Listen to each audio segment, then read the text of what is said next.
The Autoblog Podcast is presented by the Salvation Army. Your donations help those in need win their daily battles to survive poverty. To give, ask your smart speaker to make a donation to the Salvation Army, or make your gift at salvationarmyusa.org.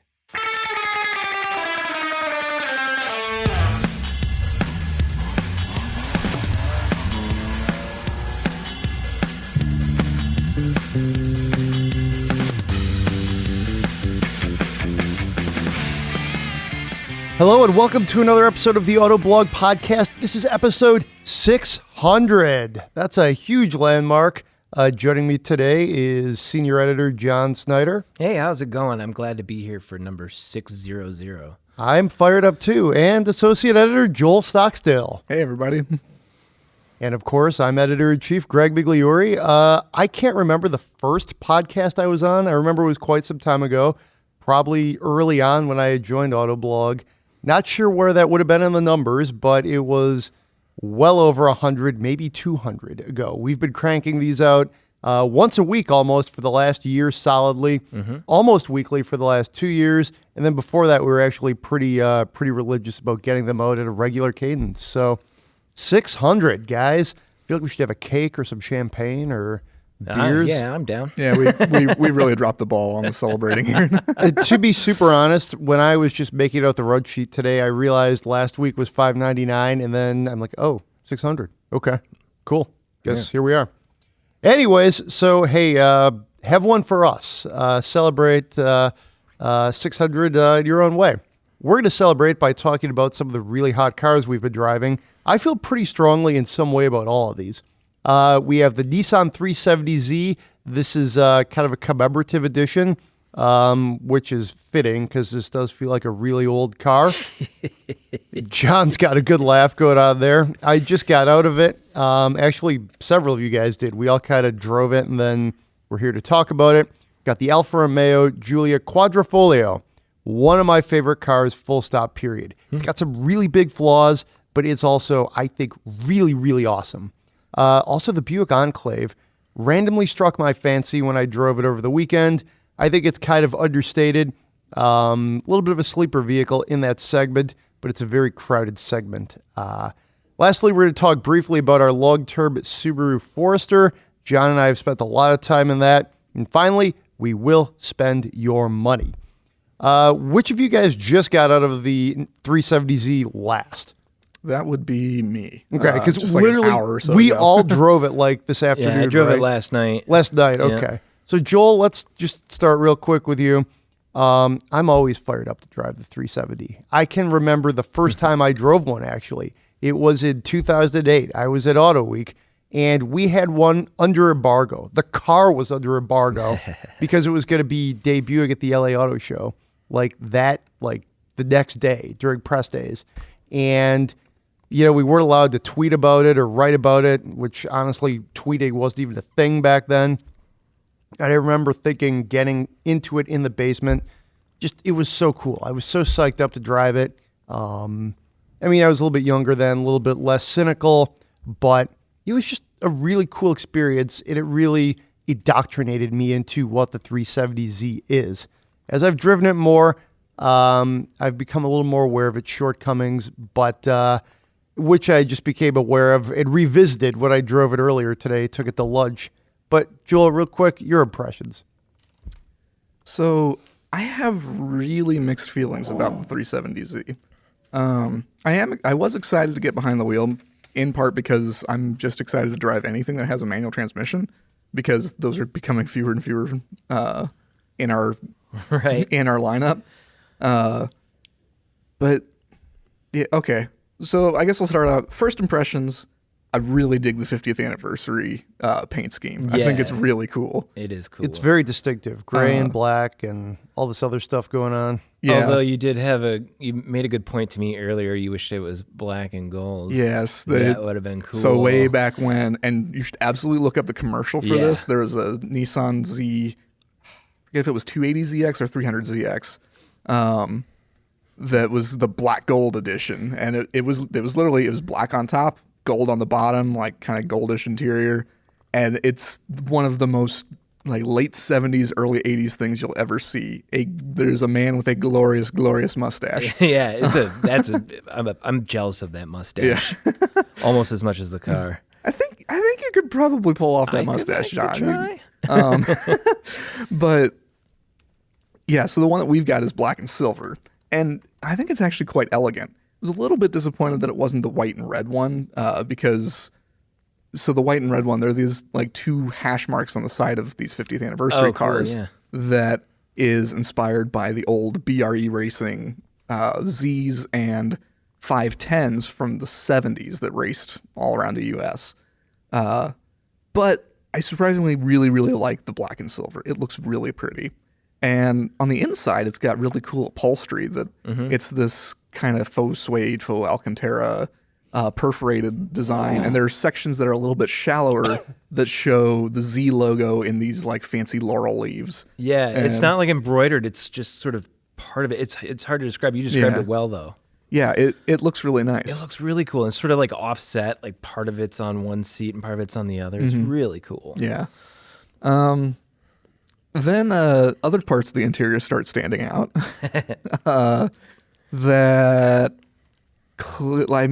It's really obvious that this car has not changed in about a decade.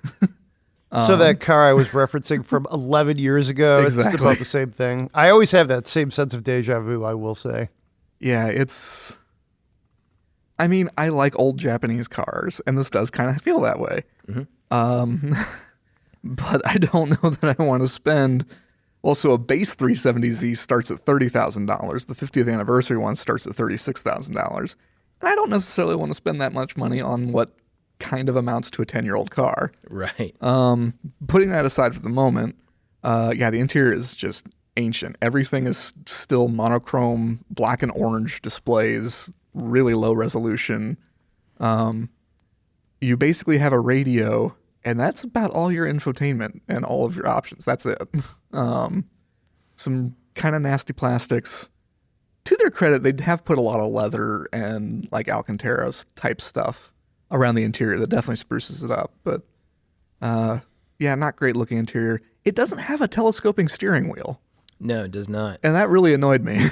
But what is cool about it is when you adjust it up and down, the whole instrument cluster comes with it. Yeah. It's pretty wild. Yeah. And that's been a staple since the 350Z. Yeah. I love it. That adjustable gauge cluster. It is neat. Maybe that's why they can't do telescoping. I don't know. But I feel like you could still figure out a way. I know. And like in this day and age, like you really couldn't do that. Right. Actually, it's surprising that they haven't like retrofitted some kind of more modern infotainment system to it either. I would not argue, but I bet that's a little bit of a hard point for them, that they're like, it just, to me, it feels like they've, somewhere along the line, they made a decision. We're not going to really invest almost anything in this car. So unless they were going to do an interior refresh, which to your point, they clearly are not doing, they're just like, yeah, whatever. Sure. We'll let the whole thing go up and down. But it's also kind of weird when the Nissan Frontier is basically as old, I think maybe even a little bit older. And they even updated that with like more modern infotainment systems. Yeah, I think to me, this car is just sort of treading water at this point. I mean, they're going to drop the Roadster after the 2019 model year, which this one is actually a 20. So I guess that means the Roadster is, you could probably still find one, but there's no more of them coming. This one right now, I think, is kind of moved into a bit of a tweener space, too. Like, when it launched, like, this generation back in 08, it was somewhat of a different, like, Nissan version that could go up against the Mustang. The Camaro was just coming back. The Challenger, like, all these things were relatively new. Challenger's about the same, although Dodge has done a good job of keeping it fresh. Mustang and Camaro are completely different animals compared to what they were in 08. Whereas the 370Z is a bit of a time capsule. I mean, they haven't done much to make it a better driving car. The powertrain, I think they gave it a few more horsepower at some point a few years back. It's up to 332, which I think is fine. There's nothing wrong with that. But it drives the same. The Camaro went from being somewhat kind of bloated to a real athlete of a car. And the 370Z still is what it is. And I think, this is a really interesting market. I think there's still the base loyalists who will always want this vehicle. Specifically, they'll want a 50th anniversary and think that's a special, cool thing. But I mean, at this point, I don't think it's bringing anybody new into Nissan. Maybe that hasn't ever truly been its purpose, but I mean, to me, it'd be good for them to really figure out what the long-term prospects are for this vehicle.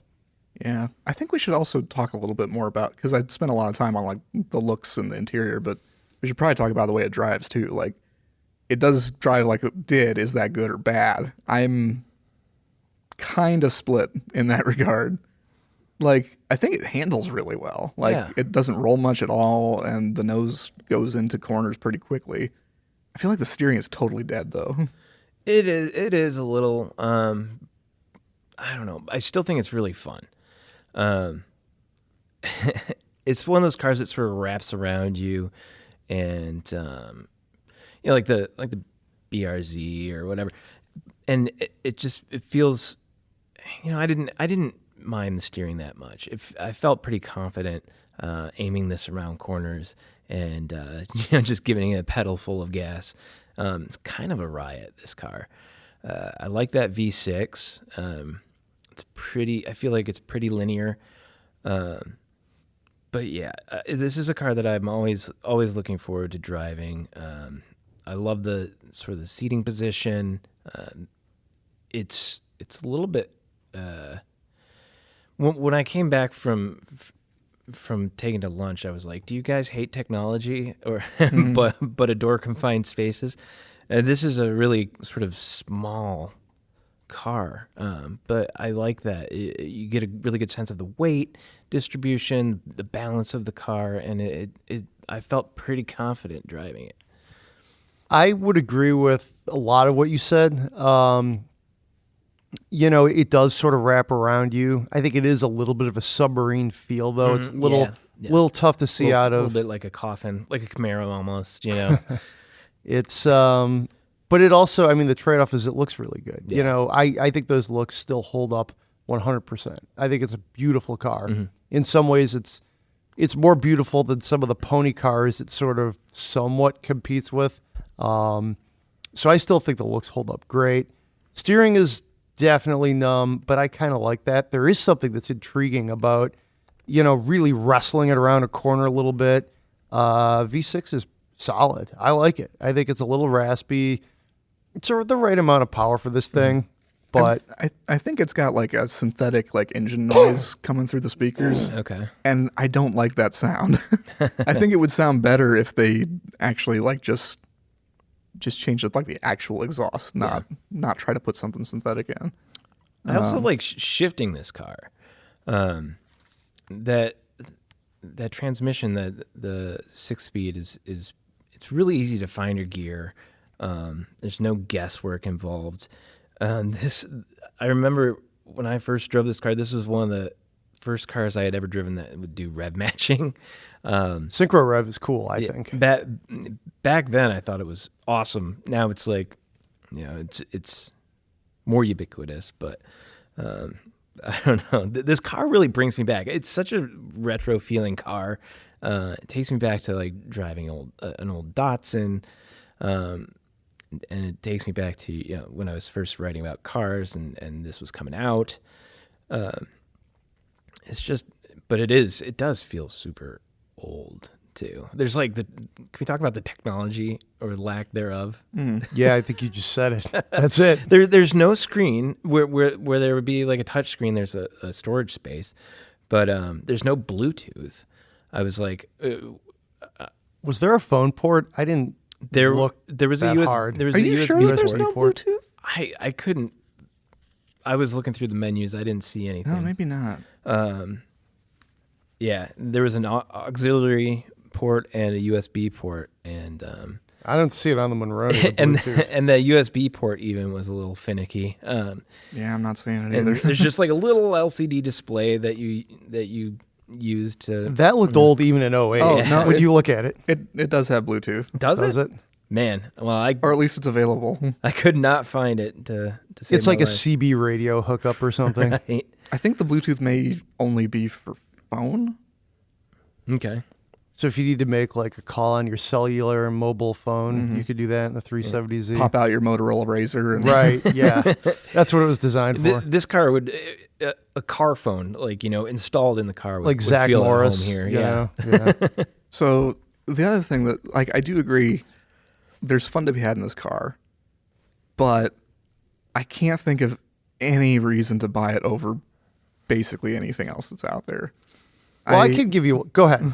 Finish your thought. Like, as far as sort of like a tight, nimble, small, like sports car that has kind of a retro feel, that it's like back to basics, kind of rough and ready, I would absolutely buy an 8.6 or a BRZ over this. It's a lot less power, but I think the chassis is way, way better. The steering is way better, and I think the shifter is way better. And those are really key points if you're looking for a car just to have fun with. yeah. Those cars definitely feel more connected. And despite being smaller, they're more practical because they've actually got a back seat that you can stick stuff in and a full trunk that you can stick Good stuff point. in. So And it's cheaper. Yeah, And standard limited slip differential. I believe you don't get a limited slip diff on a Z until you spend at least $33,000. Then you've got the Mustang and the Camaro, and if you really want a V6, the Camaro offers that with basically the same amount of power, but for significantly less money and more practicality. I think that GMV6 is a little bit better than this, I think too. so too. This is okay, but the GMV6 is definitely better. And I don't think the shifter is really any worse. Yeah, I'd put them on par. About Yeah. the same. Maybe GM's is a little bit better. This one, to John's point, is fun, and I think it's precise, but it's also, I think, a little notchy. Yeah. And then the Mustang, I mean, you can get with the Turbo 4, and that makes a lot of torque, which is a lot of fun. yeah. And again, it's cheaper and it's more practical. Yeah, and all of those cars offer more features and more infotainment. I don't know. It's really hard for me to see any case to buy this. Stop ruining the Z for me, Joel. Unless you just like Z's. So there you go. That is my only defense. You just laid out a very rational case. You made all your points. Your facts are correct. But there's some people that just will like a Z. Sometimes I've been one of them. Yeah. I just really like the Z car. It's got a long, really cool history. Yeah. And sometimes, like, this is a car that when I used to read car magazines, I still do, but when I wasn't doing this kind of a job, you'd see this and be like, oh, wow, yeah, this is what they did to the Z car this time, or, oh, this is the new thing, or, oh, hey, they got to drive it on these crazy mountain roads. What a cool job, So to me, there is still a bit of a romance, like, an air about the 370Z. But I mean, you're right. It's super old. It's, the style is certainly still cool. But I mean, honestly, let's get a little granular here. I think a light refresh could actually really help this thing out a little bit. Like, oh boy, I think at this point, it's got to be a new generation. I think it's just too old. There's too much stuff that they'd have to like work on and build in to make it passable as a refresh. Yeah, you're probably right. But I'm interested to now see. you're ruining the Z car fun. Well, I'm interested to see what they do with it next. I know. I'm curious to what they're. It doesn't seem like they know what they're going to do with it next. It's Alfonso Albaisa, the designer, has talked about it, and he's talked about the pressure that comes with designing the next Z car because of its history. Yeah, we're sitting here pontificating on this thing for 20 minutes. Right, and but I think he's a great designer. He's super creative, and I think he could do it justice. I'm curious to see what happens, and especially look at some of the stuff he's done recently, like the Infiniti Prototype 9. Mm-hmm. That thing was gorgeous. If he can, make this look like, keep that retro svelte look to it without ruining it, but putting a little bit of his own personal touch on it, it could be pretty good. Yeah, I think Nissan definitely needs to keep the Z around and to do another generation, in Oh, yeah. part because it's probably good for them to have some sort of Halo-ish vehicle that isn't quite as unobtainium as a GTR. I mean, the GTR has gotten expensive. Another Yeah. podcast is what's next for the GTR, Right. but we'll go down that road another day. I could almost see a way you could do a refresh on it. I mean, Okay, all right. like update it with like a real infotainment system, maybe add in like just like niceties like telescoping steering. That's maybe, what I would do, yeah. And I think if they gave it a new powertrain would make a big difference. Because one of the difficult problems is that you're spending $30,000 for a 330 horse vehicle, and you can spend like $25,000 and get almost the same kind of car from GM or Ford, and one that doesn't feel any cheaper. I think if they actually gave it like some real power, that would make a difference. And it made me think last year at SEMA, Nissan showed a 370Z that they put in the twin turbo 3-liter V6 from the Infiniti Q60 coupe Oh, cool. into it.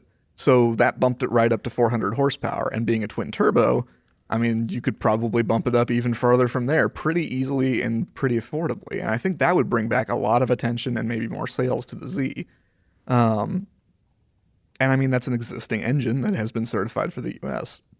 So it seems like that could be possible.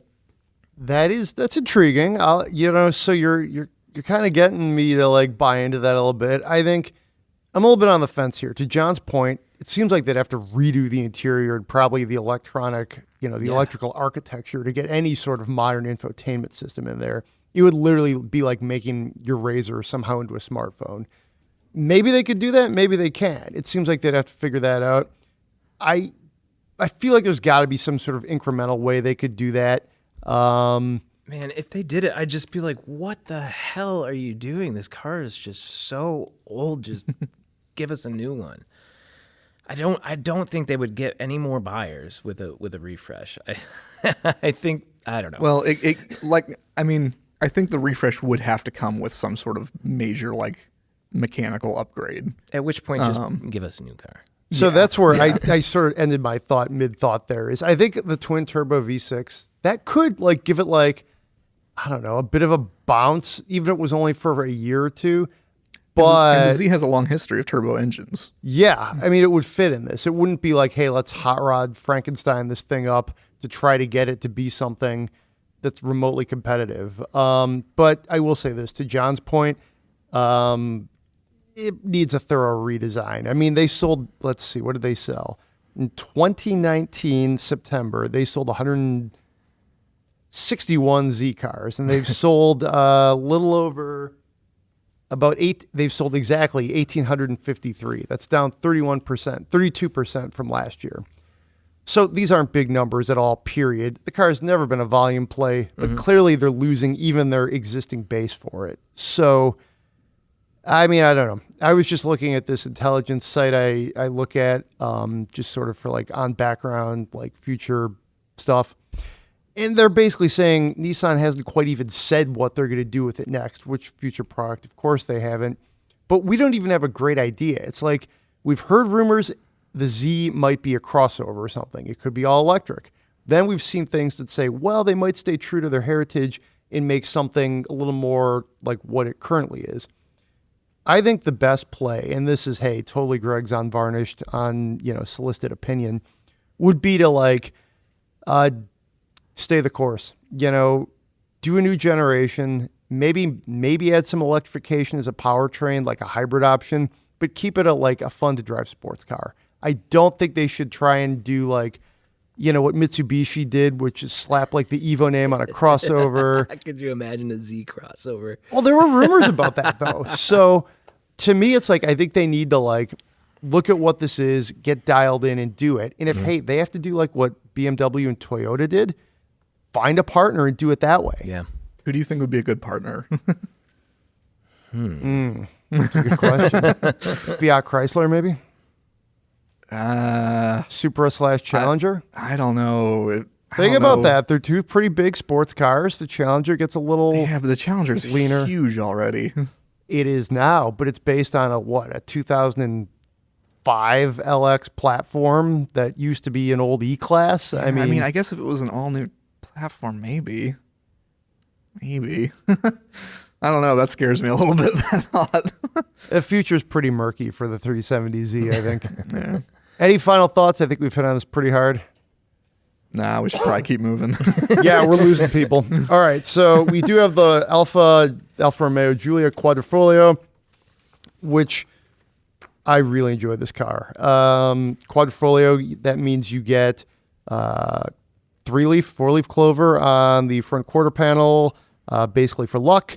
That is very cool. It's an Italian car with an Irish symbol on it. That's literally both of my ethnic, makeup.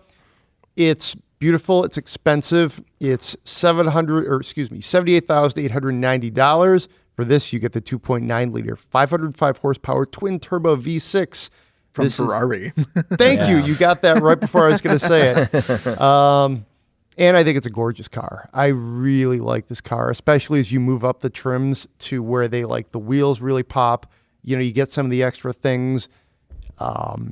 It's so much fun to drive. Has some shortcomings, but I mean, this, when I saw it on the sheet, I was like, whoa, we have a Giulia. I'm taking it. Done.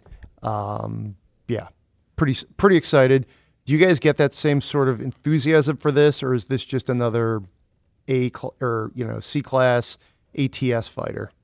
3 Series fighter. I've had sort of a tough time wrapping my head around the Giulia in general.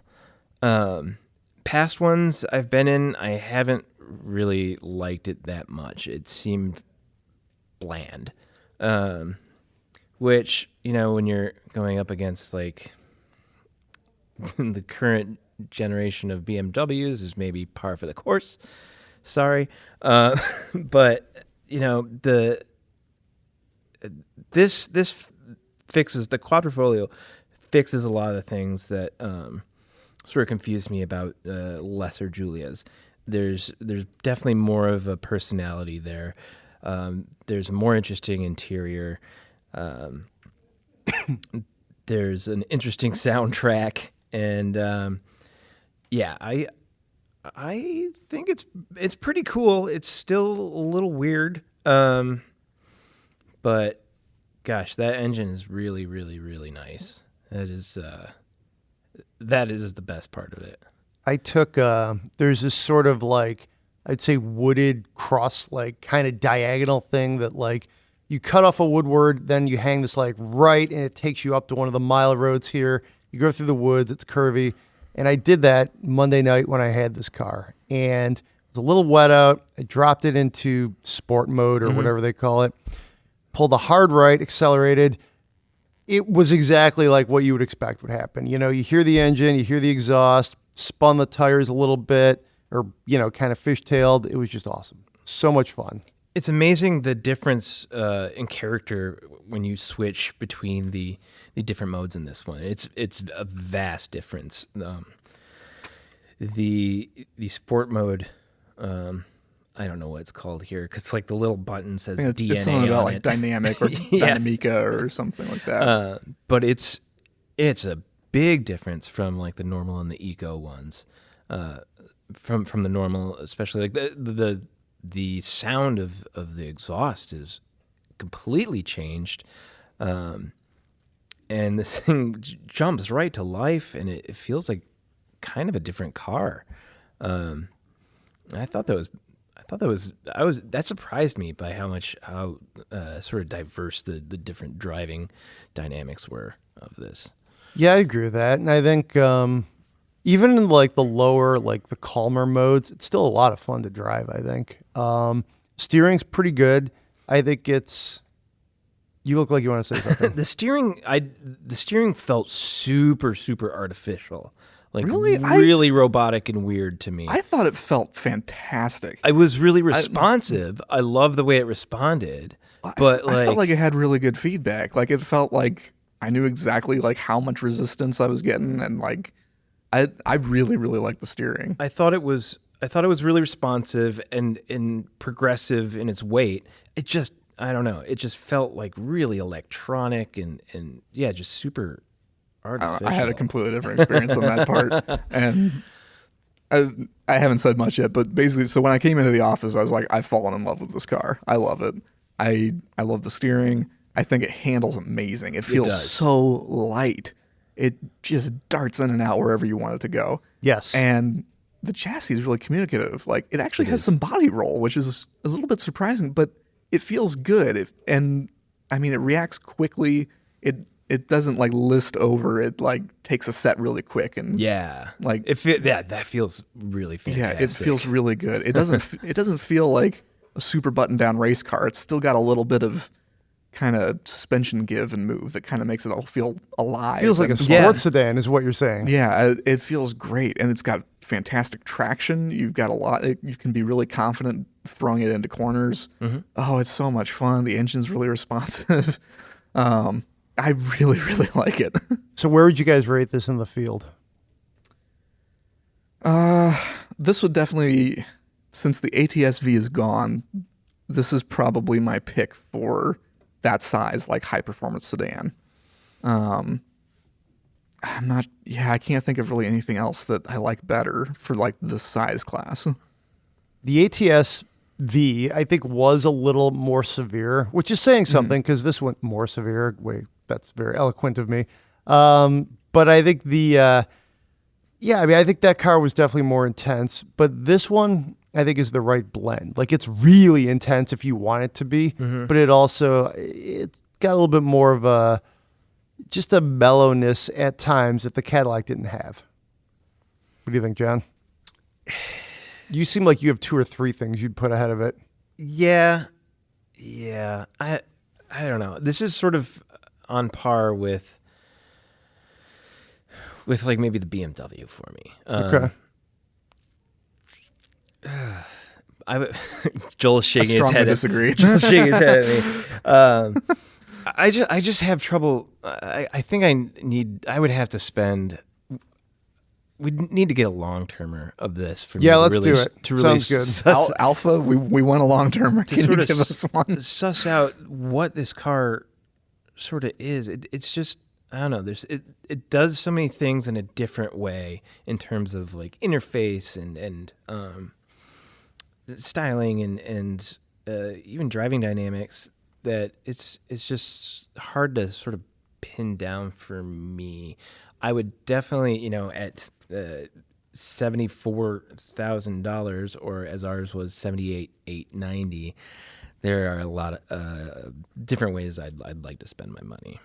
Even in that segment, though, I mean, like, because that's kind of the going price for sort of that size luxury sports sedan. That's like M4, M3, C63, RS4. Like, all of those kind of run that price range. I would pick any of those over it except for the BMW. No. I would especially like, I don't know, I'd have trouble I will between say, the Audi and the Mercedes. I do have qualms with this car. The interior is not as good as I think it should be. Like, there are a number of like knobs and things that just feel kind of loose and plasticky and not that great. It's got some ergonomic things too, like the roof and the A-pillar are really low and you're kind of like ducking in under that, and it's got really wide side sills that you're kind of like stepping way over.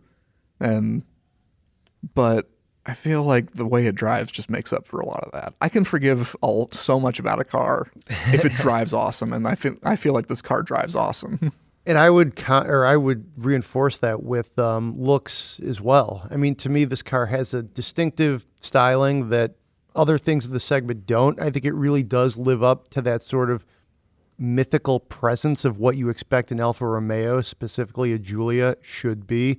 I think everything from the curvy fenders to those big wheels to the headlights to the grille, I mean, they really nailed it. I think it's tough to take the look of a car like that people remember from a long time ago and translate that into something that's efficient and modern. It doesn't look like a cartoon, and I think they really captured that. Joel, you laid out the competitive set, I think, really well. I think if I was looking metrically at some of the specs, at some of the interior quality, the features, just the Mercedes AMG is probably the best in segment on a number of, just if you like, Agreed. I mean, as surgically looked at everything. Yeah, as a complete package, completely objective, the Mercedes pretty much has it all. It's got a big honking V8. It's got a gorgeous interior. It's got a nice modern infotainment system.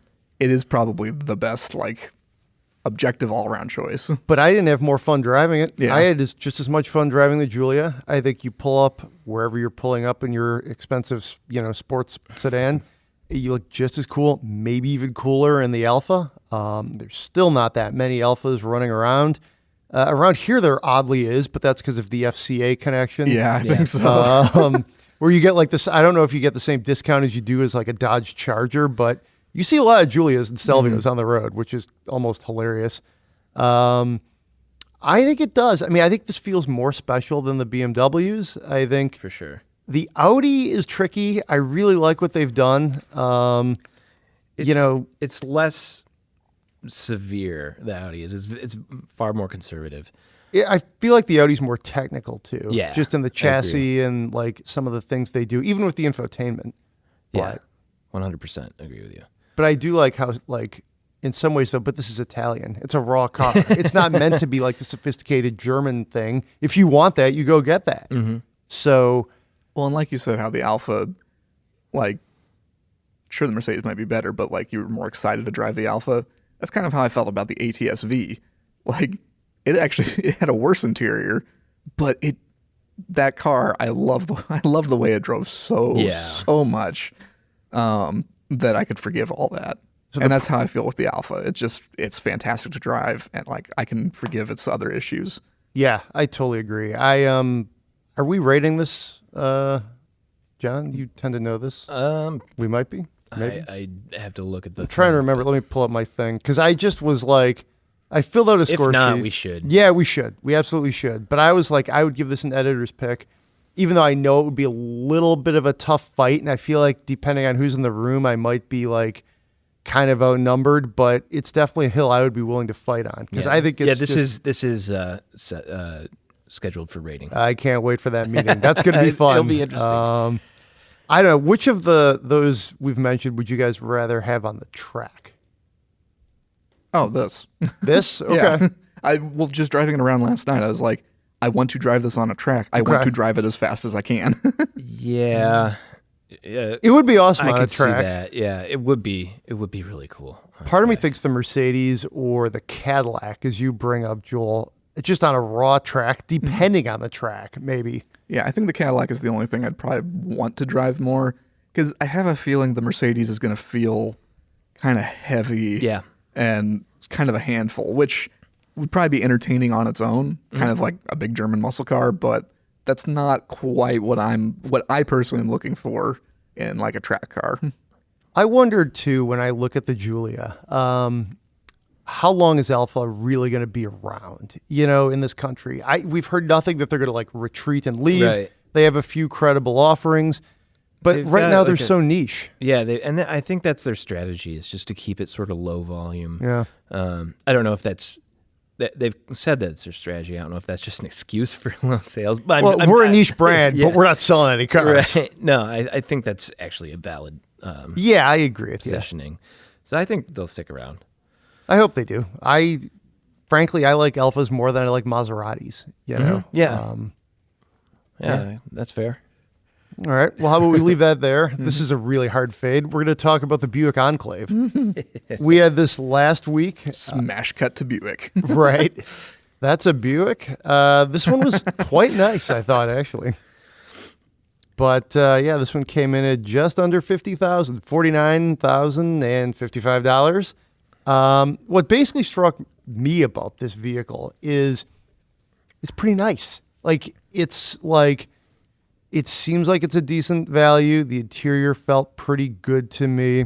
The exterior, I think they've kind of moved away from some of the, the original Enclave was fairly cartoonish in hindsight. It had that 2010s styling, if you will, that, frankly, they let age for a while and then they reskinned it a couple years back. Did you do this drive, John? want to say you might have. Yeah, I did. And, I was in the Avenir trim level, which is just gorgeous inside. It's really nice. Just a really good looking interior. I didn't get a chance to get in this one, but I like that quite a bit when I drove it. It's, well, in terms of like comfort and design, in terms of actually driving it, it was, yeah. Kind of meh. Yeah. I mean, one thing that did stand out to me is the 3.6 liter V6 is pretty nice. Yeah, it's decent. We're seeing, it seems like, even in big SUV segments, like you're getting 4 cylinders. The Acadia, sort of the volume model, is a 4-cylinder. I don't even know if you can get a V6. So it's like, I feel like Buick's kind of got like the right engine. They've got the right tuning. They've got the right looks. I think they could build off of this. The Enclave has been basically, when they had nothing else going on as far as a volume seller, the Enclave was keeping the lights on. They were having those like rebadged Opel insignias for the Regals, which I think we all liked from a performance standpoint. The interiors were junk, but they were fun to drive. But the Enclave was giving them some volume and helping them keep the lights on for maybe good 5 years, it seemed like, as they were trying to retrench. So to me, that's what makes this interesting, is this is like, it's still their second best seller. So it's critical, and it's, obviously that 3-row segment. It's actually the longest running of all of these big GM, I forget the code name, it's one of those Greek words they use, off that platform. Code word, there was actually a fourth one. Buick and Chevy each got one. There was a fourth one. Do you guys remember that one? Saturn Relay, I think, right? Outlook, that's yeah. it. Yeah. Yep. What was the Relay? Oh, the Relay was the van, wasn't it? The Relay was, I think, the van, yeah. But anyways, yeah, I mean, this is that vehicle, and since then, the Acadia and the Traverse have all been extensively redesigned. I think the lengths, the wheelbases have changed. Yeah, Acadia is slightly smaller now. Yeah. Because Traverse and Enclave, they're the biggest, and then Acadia is a slightly smaller version. So that's kind of my ramblings on it. I drove around all weekend in it, put a lot of miles on it. It was actually, for me, it was not intentional that I put this many miles on it. I ended up doing a couple things on the other side of town, and Did you get mulch? didn't get mulch. It's too late to get mulch. It was 38 degrees You like could last stock night. up for next year. It's probably on sale. It's probably on sale. I saw salt one time, and I thought about buying it late spring and stocking up. Anyways. Well, so with the Enclave, I can't be bothered with it. I don't know. Okay. I thought it was really, really boring. I thought the interior was pretty drab, felt kind of plasticky. It was all just plain black, like hardly any contrast. I don't think it looks particularly special. It's quiet and it's comfortable, and the V6 is solid. The transmission is smooth also. But, well, I kind of had a feeling kind of like a Z. I was like, I can't figure out why you would buy this over something else. And the thing that was weighing heavily in my mind was that we had this at the same time we were doing Tech of the Year, and we were testing some of the Kia's blind spot. We had a Kia Telluride that we were testing its blind spot monitoring stuff. I was driving the Buick as kind of the traffic car, and Greg, you were driving the Kia testing the feature. And the whole time I'm just staring at this Telluride, and I'm like, I really want to drive that instead. I really, really want to. And here's the thing. Like, we had a top spec Telluride, and the top spec Telluride starts at $41,000. And it's a nicer place to be inside than the Enclave that we had. I agree with you. I'm not saying the Enclave is top of segment. I will say it resonated with me last weekend. Whereas you say it's drab, I would say it was just kind of quiet and refined. I feel like, yeah, you're right. It's definitely, chill in there. Let's put it that way. But I like the shapes. I thought they looked pretty good. It's sort of like the same way we get in like a German luxury car. Not so much anymore. A lot of them are actually pretty gaudy in there. But just that idea that they're pretty low key, and then we give it credit, and then we get in like a Lexus or a Cadillac, and we're like, oh, it's crazy. It looks like a Bordello in here or something.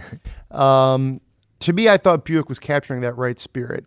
And I liked it seemed like they kind of went with some of those like traditional Buick themes, the angles, just some of the trim, even on the outside.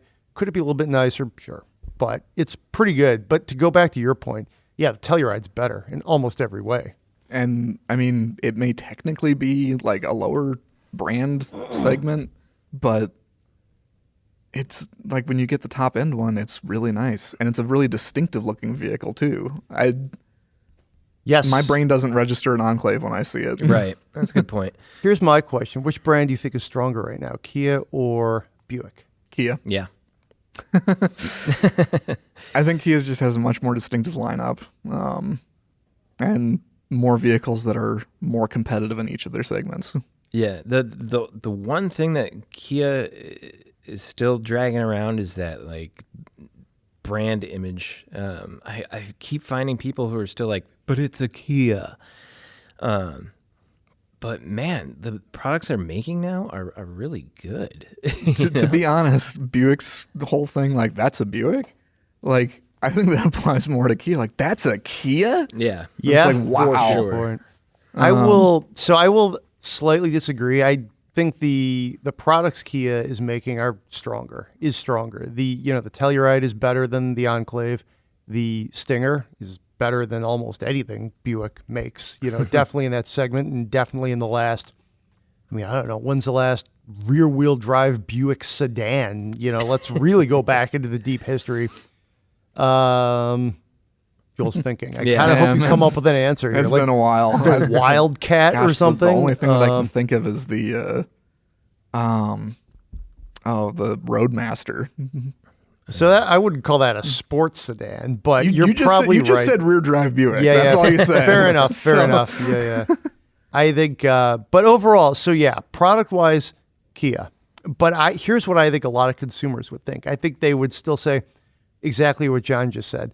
I don't know, it's a Kia. Whereas I think people might say a Buick, but they wouldn't be so much concerned about the quality. They would think it's like an old person's car, but I don't think there would be that cognitive dissonance or just even that straight up doubt, like, oh, I'm going to buy a Buick, it's going to fall apart. Unless, of course, you bought a Buick in the 80s and it fell apart on you.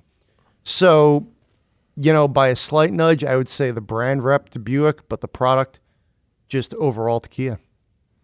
I'm looking. It looks like there was a rear wheel drive Buick Lucerne. Really? You sure about that? I don't know about that. Because I'm pretty sure that was built off the XTS platform, maybe? Or it was on some front drive platform. some front drive platform, yeah. I know that there was... Maybe overseas? I know that there, I think, was a V8 Lucerne.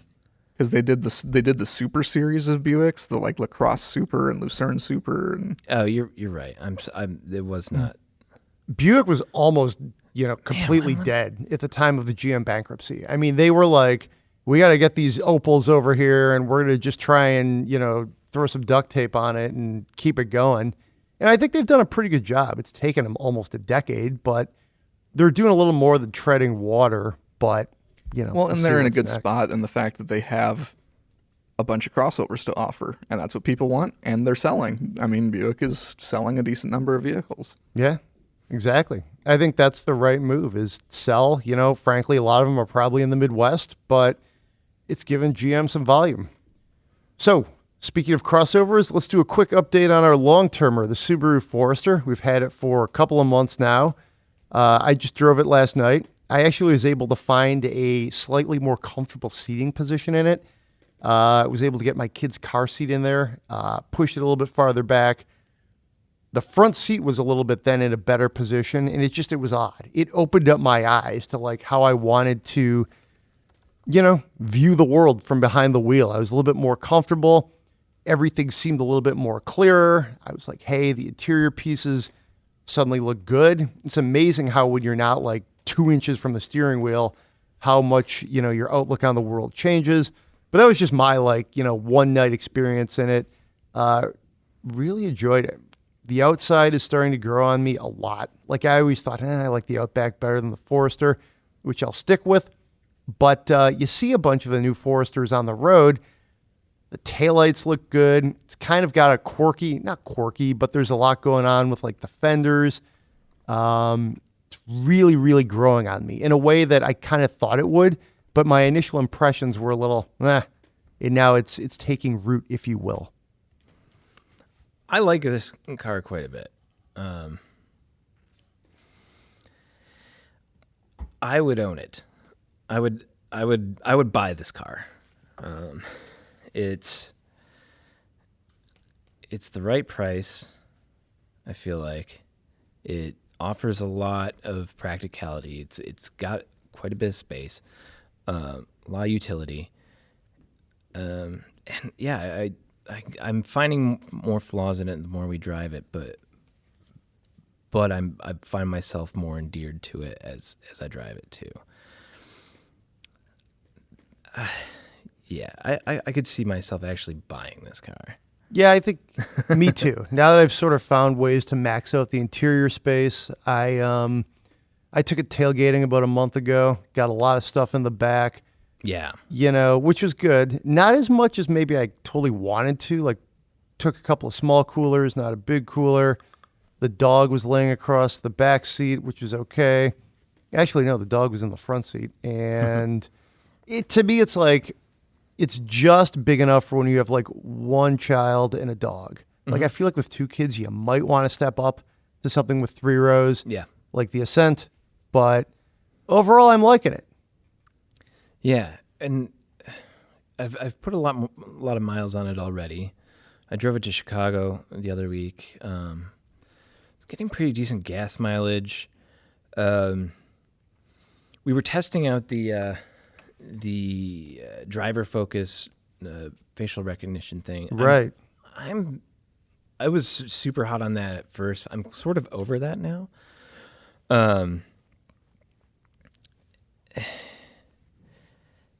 I don't know. This is a car that you can just stuff a lot of stuff into it.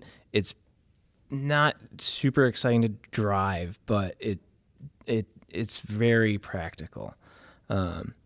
Between fuel economy, and I feel pretty safe and confident in it.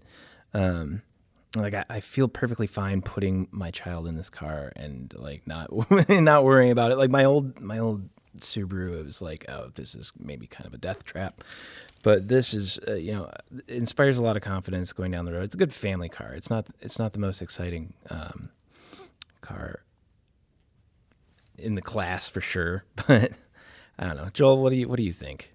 Well, I need to drive it a little bit more. I have not been in it as much as you guys have. But one thing I will say, I adore the visibility in this thing. It's Yeah, huge, absolutely. huge windows. Is amazing, and it feels like a throwback to cars from like the 90s. It's like, Oh, definitely. these thin pillars, super tall windows, like, oh, it's wonderful. It's so nice to be able to like just see everything everywhere in a car again. It's so nice. I really miss that. That's kind of my major takeaway. I think I need to spend more time in it to kind of have more of an opinion on it. I've been in a lot of other cars. I haven't taken the long-term route as much. That's because John and I keep signing it out and putting our kids and dogs in it. But cool. So that's how the Forester is doing in the Autoblog long-term garage. If you have any questions specifically about the Forester, obviously spend my monies. But if you want to know more about the Forester, we've got it for a year. Yeah. This is, please reach out. Let me know. If you want to know, like, oh, what does this function like? Or, how do you rate the infotainment in this versus whatever? Or what do you think about the road noise or whatever? We're happy to, even get into the super granular stuff and answer your questions about it, because that's why we have it for a year. Exactly. Should we spend some money? Yeah. All right. This question comes from Ontario, Ottawa, specifically the capital city of Canada. The writer is Matt. He's a student listening to the podcast for a couple of months and really enjoys it. Hey, thanks, Matt. Appreciate that. Looking for a car to commute into his co-op job. Has a budget of about $6,000.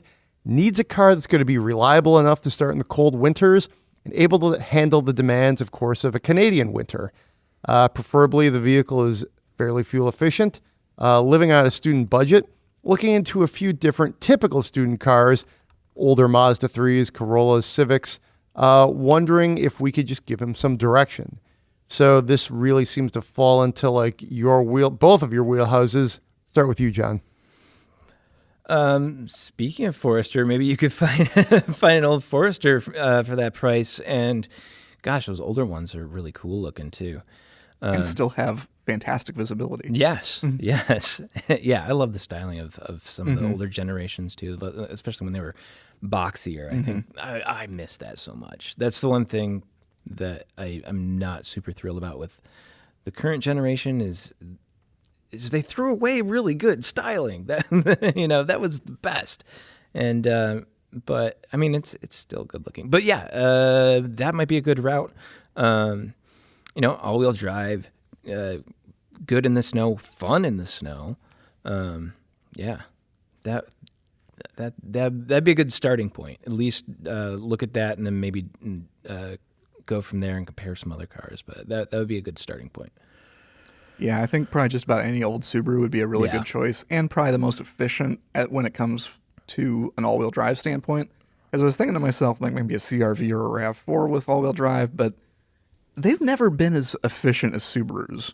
Subaru's managed to crank out a little bit more fuel economy than most other all-wheel drive vehicles of like a similar class.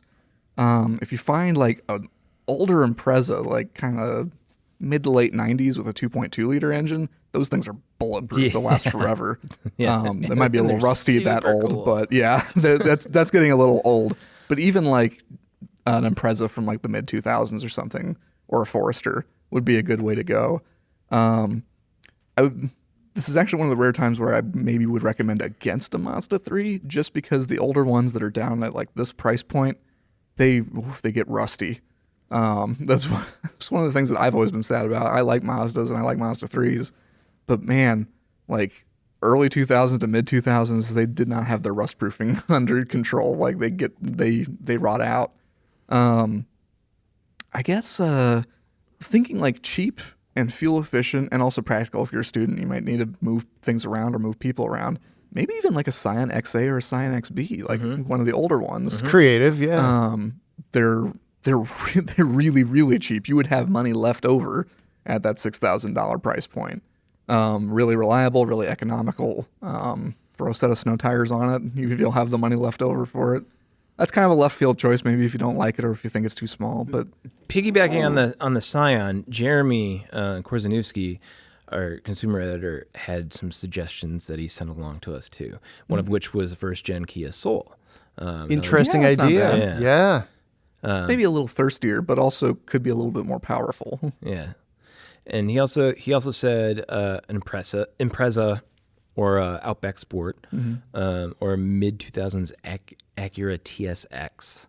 Ooh, those are nice. Yeah, that's good. Yeah, because that was the Honda Accord in overseas markets, and it's got a really rock solid engine, a nice shifter if you get it with a manual transmission. That's definitely a good choice and should be super reliable and like fancier and nicer than a lot of what we just listed. Yeah, that's a good point. Those are good choices. I think the only thing I would add to the discussion is, look at a used Honda just because, hey, the reliability is going to be there. Slap on some snow tires, probably starting like now, Yeah. You're in Canada. I mean, it's not that much snowier than here, that's for sure. But yeah, I mean, that's definitely sort of like the basic thing to compare with. I like some of the Subaru options. I think that could be creative. I think all-wheel drive in Ontario or Michigan is definitely something you want to look at. And Jeremy's options are super creative. I think that's really, there's a lot of different ways you could approach this. I think really just what I would say is look what's out there as far as a good deal. Check out, the VIN, check out the history, and then, plan ahead so that you can get like, whether it's, hey, I need to have these snow tires, or I'm going to go with the all-wheel drive option. Just, budget accordingly. Yeah. But if I were going to narrow it down, I would start with Subaru. Pick a Subaru of your choice, body style of your choice, and preferably find one of those old boxy Foresters. Forester. Definitely a strong theme of this podcast. We will leave it there. Please send us your Spend My Monies at podcast@autoblog.com. You can find the Autoblog Podcast at Spotify, iTunes, or wherever you get your podcasts. If you're so inclined, please leave us a 5-star rating. It helps us get the word out. Thanks for listening this week. Happy episode 600. We'll see you next time.